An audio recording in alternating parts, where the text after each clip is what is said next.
Syederalun baru-baru ini Direktur Jenderal Pajak Suryo Utomo mengaku sebagai aparatur sipil negara dengan bayaran termahal se-Indonesia.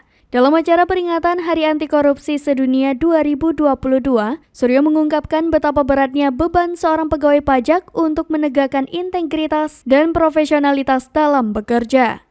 Karena itu, ia mengingatkan soal sebesar apapun gaji yang diperoleh jika tidak diiringi dengan kesadaran diri anti korupsi dan upaya penegakan hukumnya, maka tetap saja akan teralihkan dengan besaran uang penerimaan pajak di depan mata. Terungkap, gaji Suryo Utomo berada di kisaran 100 jutaan rupiah, lebih besar dari gaji Presiden Joko Widodo yakni 30.240.000 rupiah. Menteri Keuangan Sri Mulyani Indrawati resmi melantik Suryo Utomo menggantikan Robert Pakpahan sebagai Direktur Jenderal Pajak pada tahun 2019.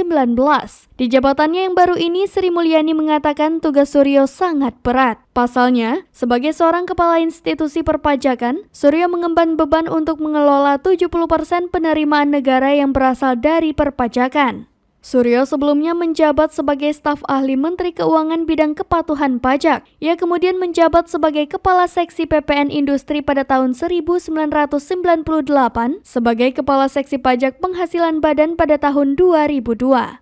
4 tahun berselang, ia menjadi Kepala Kantor Pelayanan Pajak Penanaman Modal Asing 3. Pada tahun 2008, ia menjadi Kepala Kantor Pelayanan Pajak Wajib Pajak Besar 1. Pada 28 Maret 2009, ia kemudian dipromosikan menjadi Kepala Kantor Wilayah Direktorat Jenderal Pajak Jawa Tengah 1.